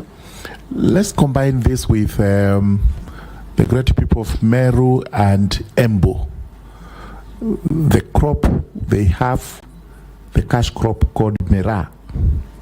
We've not spoken about this. Mera has a lot of issues because in our statute books, it's a lawful crop, and we can't take that away from them. In the neighboring countries like Tanzania, they say it isn't a lawful crop and therefore you can't export it there. Recently, some counties in the country started saying, sorry, they don't welcome it there. It's not a crop, it's other things which they possibly were imagining. And at the end of the day, there is a bit of uncertainty regarding the crop Mera in the country.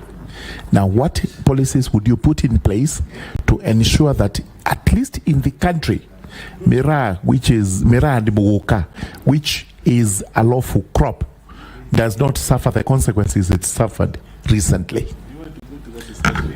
I am asking the nominee, not you. Speaker, maybe just to supplement what the Honorable Mula is asking, the nominee could tell us, leveraging from your experience with the World Bank and other donor organizations, including the EU that you've worked with, how would you help to harness resources? Because what Honorable Mula is asking is critical. I know government, through the markets that are being developed, they have cold storage facilities for dealing with the perishable products like the tomatoes Honorable Mula is asking. But how would you leverage that to ensure that we even access more resources from the donor community in the local areas, not just the local markets, to have cold storage facilities around the farms, so that when farmers harvest their tomatoes and the price is bad, they can store them there to await for the value addition that you spoke to, that will benefit many of our young people.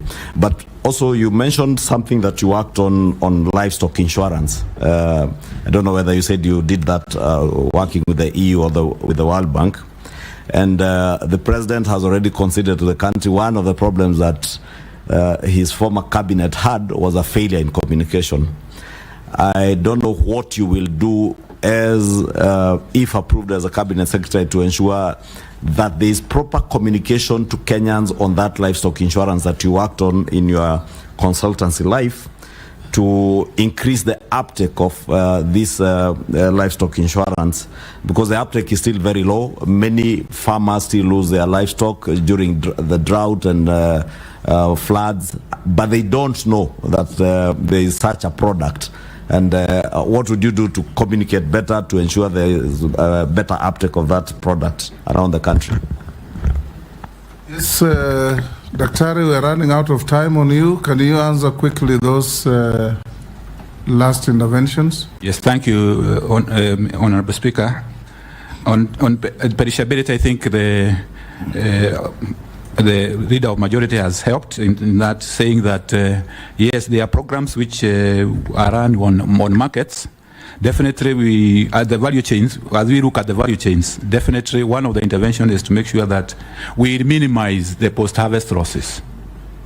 Because that is cuts across the board, tomatoes and perishables and even other crops. So minimizing post-harvest losses is a part of food security. Because why do you spend a lot of time, money and time and then you lose it along the chain? So we will look at the programs which can be able to help with, with the issues to do with the perishables. Mera Mogoka, I know there is a problem, there is an issue between the producing counties and the consuming counties. And what can happen? Yes, this one is a big issue, and as the incoming, if I'm approved, is the issue is about dialogue. The two sides have to sit down and see how best to sort it out. And I'll be a good, if I come in as an CS, I will be an arbitrator. Yes. Yes, Dr. The other issue is about livestock insurance from the leader of majority and proper communication. Yes, if I am approved, I'll promote that insurance. I worked on this concept from the World Bank and the EU side. We need to promote it. But generally, Mr. Speaker, sir, I would also like to say that there are many things which are happening in the ministry and the docket, but communication has not been good. So if I am approved, one of the areas I'm determined and I'm prepared to do is to improve on communication, so that the members of the public knows what is going on. Thank you. Yes, Dr. Let me ask you just 2-3 questions. Number one, just a follow-up. The sugar industry in particular and many other crops, you said you have been in the research sector as well. If you look around the country, research in our food and crop production is virtually dead. The sugar research, dead. Rice, coffee is limping, name it. Tell Kenyans and give them hope how you are going to revive the component of research to improve crop production. Number two, maize farmers. Our maize farmers are very hardworking. They suffer when they produce less. They suffer even more when they produce more because of market. What are you going to do in terms of policy intervention to create a proper marketing system and program for maize and other cereal farmers in the country? Did I hear you say you participated in the creation of AFA? Yes, Mr. Speaker. Are you aware that now, out of the outcry for the failure of AFA to manage the agricultural sector, it is being dismantled? There's been a Tea Act now, born out of AFA. There's a sugar bill coming to the end, born out of AFA. There's a request on my table for a maize bill, moving away from AFA. There's a pyrethrum bill, moving out of AFA. And all this dismantling of AFA, does it point to your error of judgment in your previous engagement that you as a consultant advised and participated in amalgamating all agricultural activities into one humongous act that didn't work and is now crumbling? Thank you, Mr. Speaker. On research, I think, let me say on the onset that this is research is a mandate of the national government, and I agree 100% with you. It has not been well in research. When you look at Karo, you look at coffee, you look at all the other sectors. And mainly, we have the capacity in terms of human resources. We have the infrastructure. Mainly, it is the issue about financing. And coming in, if I am approved as a cabinet secretary and coming from research, I will put my best foot forward, especially on the exchequer side, so that we convince the National Treasury that agriculture research is very vital. If you don't have research, you don't have technologies. You don't have, so that we can get more resources going towards research, both in all the crops. Secondly is the issue about farmers' participation in research. If you look at coffee, tea, they used to have a foundation where I used to work. Farmers were very happy. They used to contribute very gracefully. But that has ended. So we have, as if I am approved and I come back as a cabinet secretary, I have to look at how can we involve the farmers better in terms of management of research and their role in financing. Maize farmers.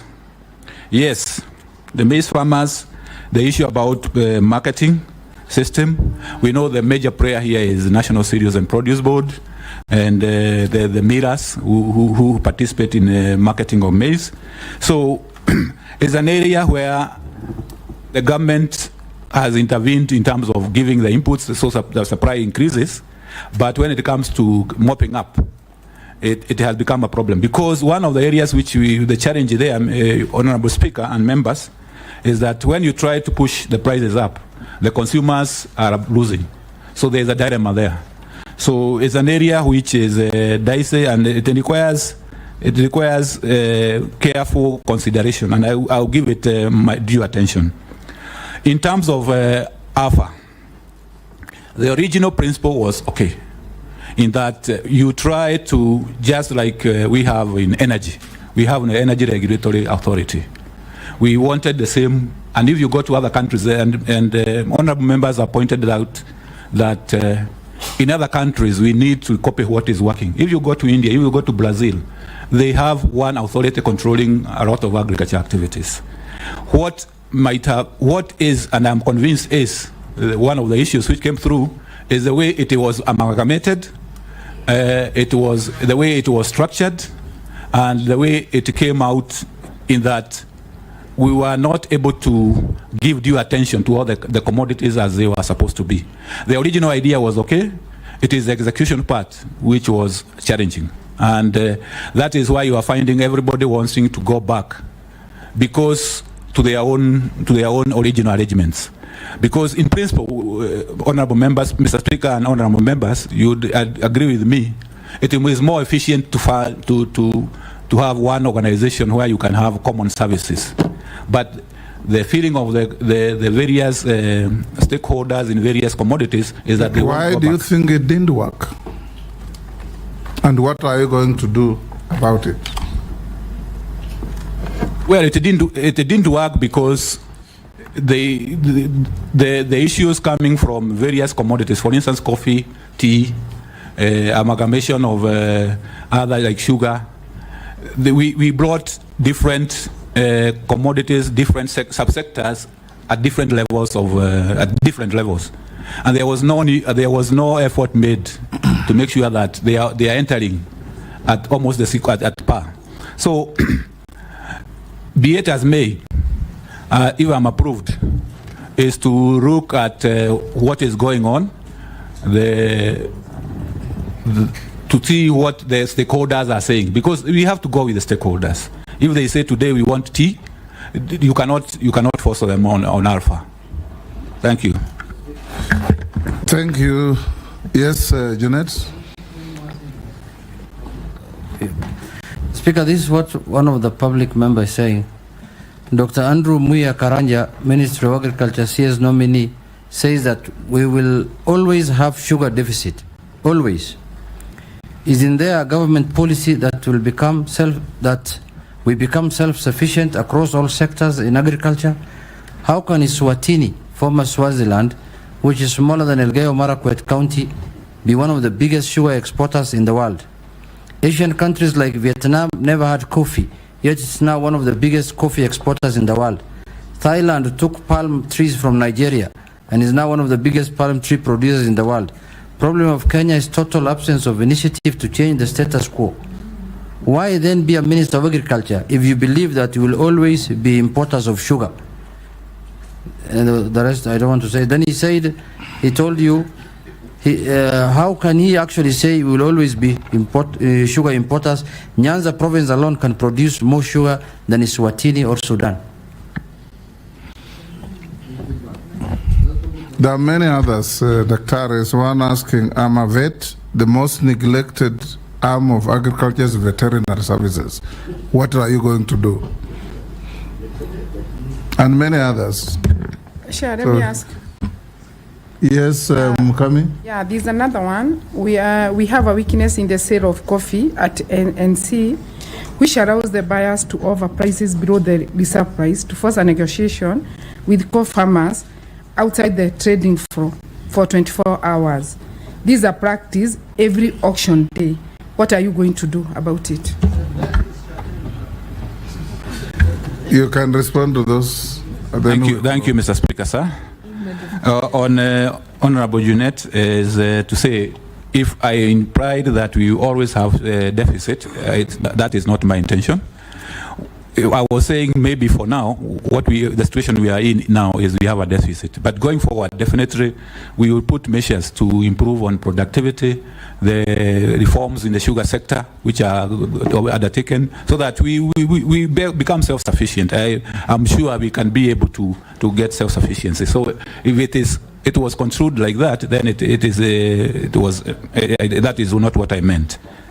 The issue about the coffee, the cartels, and the colluding in prices. You already said you'll dismantle them. Yeah, I'll dismantle them. Yes. And improve on the veterinary. The veterinary, yes, it is. I know I was briefed that Mr. Speaker, sir, that they are registered under many legal instruments. So we are going to, if I am approved, we are going to work with them to see that because they are very critical. Veterinary service is very critical, especially on the livestock side. Thank you. And if in case we approve your nomination, don't be limited or curtailed by the boundary between the county governments and the national government, because you have a duty on formulating policy that helps this ministry, all its departments across the country, both at the national level and at the county levels. I'll ask you a few minor questions, but nonetheless important. Dr. Karanja, have you ever been adversely mentioned in any integrity-related report? No, Mr. Speaker, sir. There is a man, Olonyango, who has written saying your conduct and integrity as a nominee is not good because you have faced one or multiple allegations of unethical behavior and participation in corrupt and illegal activities. Is it true? Not he has true. Provided no evidence, but that's what he says. That is not true, Mr. Speaker, sir, because yes. I have never participated in that kind of activity. Do you hold any leadership position in any political party? No, Mr. Speaker, sir. Within Kenya? No, Mr. Speaker, sir. What is your net worth? My net worth is 214 million shillings. Yes, made out of? Made up of my residence, my family residences. Mm-hmm. We have apartments.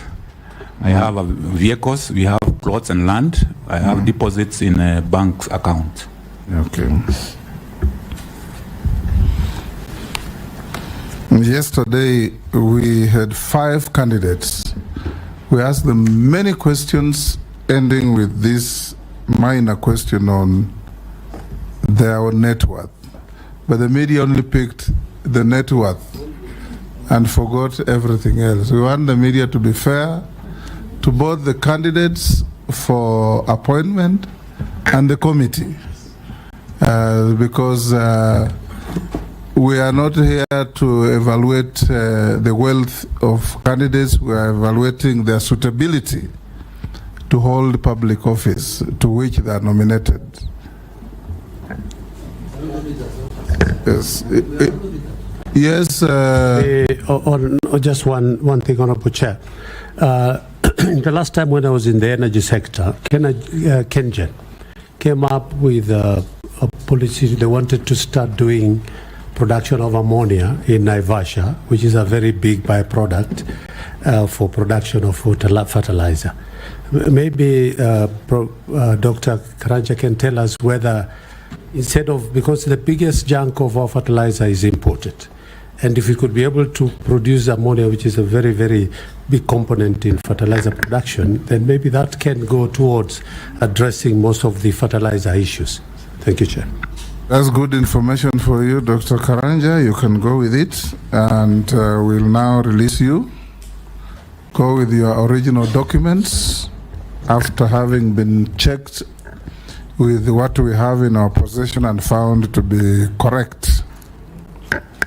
Have a good day.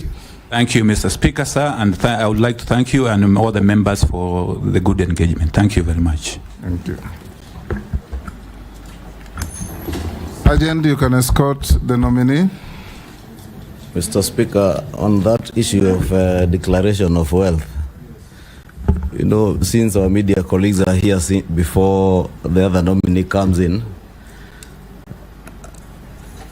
I know it's the newspapers that largely reported on it, which is okay because it's part of the vetting process. But you know, if these honorable members also here declared their wealth, there are others who are worth much more than that.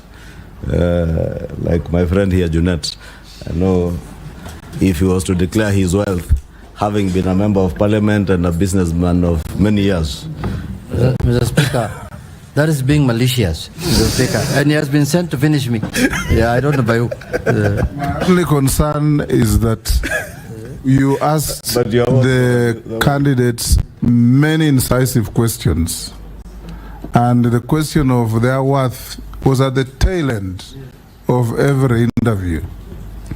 And even the candidates gave very clear explanations, like Soipan said, her growth is because of the appreciation of the assets that she had.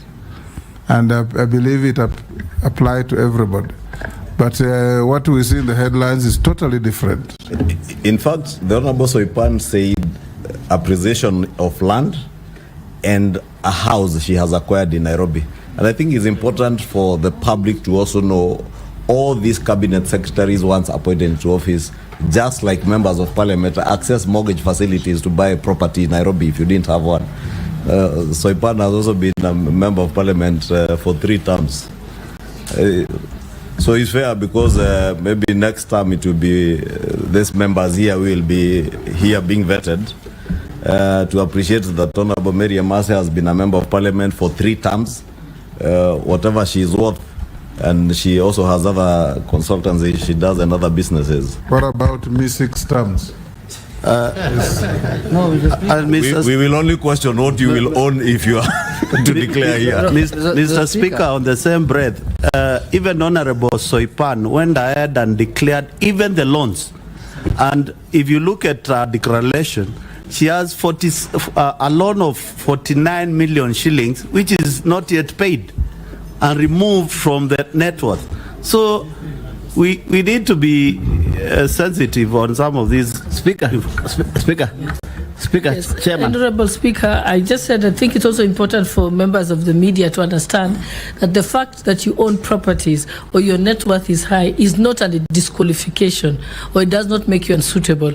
And the fact that you declare your wealth is not for use now, but for use in future.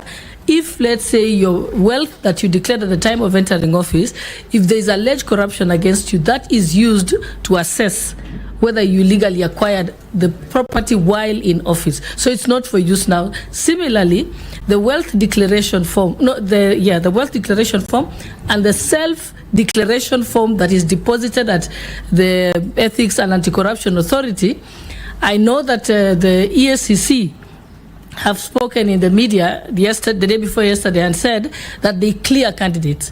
ESCC has no authority whatsoever in law to clear anyone. They can only investigate you for corruption. So the self-declaration form is for custody by EACC for future investigation should they be necessary. Similarly, the wealth declaration form that public servants leave with their employees is for use only at the time that you're being investigated and they have received a court order asking for the wealth declaration form. So it's important that the media get the facts right. Thank you. Mr. Speaker, Mr. Speaker, let me explain this. Mr. Speaker, there is no harm in somebody being rich, and there is no harm, it is not a crime in somebody being poor. But what I think people expect is just a proper explanation on how you, when you declare this is my wealth, what is the source, what is it? The question that has come up is, let's say you have worked for 30 years and you made a wealth of 400 million. And you have worked for 2 years and you have made a wealth of 150 million. So that's the comparison that they are looking at. If you explain how you made that 150, there is no harm, Mr. Speaker.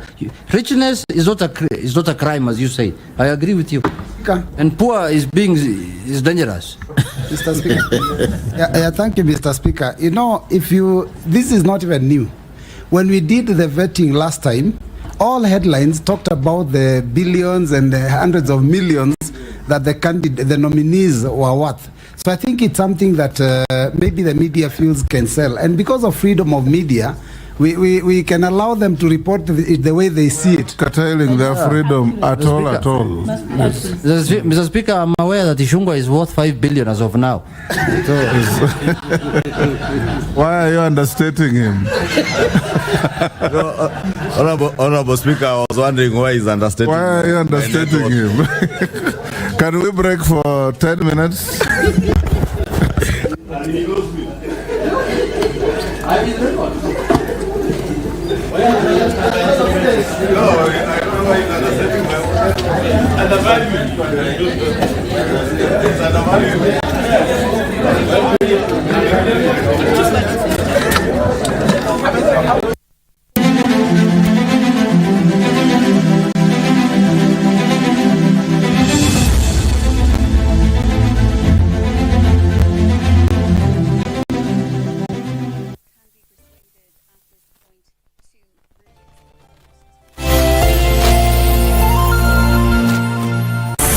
Zinasonga sambamba na matukio yanavyojiri. Kuyajua hayo, mbali na hamasa zilizopo kwingineko, shirika la utangazaji KBC limejitolea kuhakikisha ubora wa matangazo yasiyo na chuku. Darubini huangazia mengi ya kusini na kaskazini, mashariki na magharibi, na kukuwasilishia kwa njia stahiki. Ufasaha, usawa, uketo, pasipo kuegemea upande wowote. Iwapo hutakishaka kwa unachoarifiwa, Darubini itakidhi mahitaji yako. Jina langu ni Nancy Onyancha.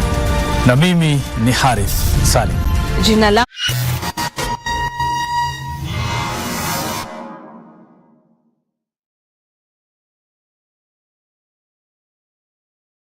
Njĩtagwo Ndonga, mũrũgamĩrĩri mawega. Thabarĩ nene yambagia na ikinya rĩmwe, ũgatũgũkombithie buroti ũrĩhe na mwaka ũmwe. Njĩtagwo Njenga, mũrũgamĩrĩri mawega. Mĩgũnda ĩno itũ yothe hakuhĩ na bara ya rami nĩ ya 50/100 na yothe ina title deed. Buroti citũ ciĩ Joska, Mara, Kamuru, Kantafu na Komahi. Ndume Kwene na ndũgũ yaku na landlord nĩ mbeca. Ithuĩ twĩ tatumia athaki o hamwe na aini tugĩte kũndũ ti kũngĩ Mawega Company. Ona ithuĩ athuri noguo tugĩte. Makiheaga andũ mwaka ũmwe kũrĩha. Na mĩgũnda yao ĩ hakuhĩ na rami. Na toguo wika nĩ tũrĩ na ready title deeds. We are turning tenants into landlords. Neho hau. Tusherere Kasarani, nyumba-inĩ ya Max Plaza, third floor, opposite Kasarani Police Station. Kana ũhũre thimũ 0798 555 444. Mawega Company Limited, turning tenants into landlords.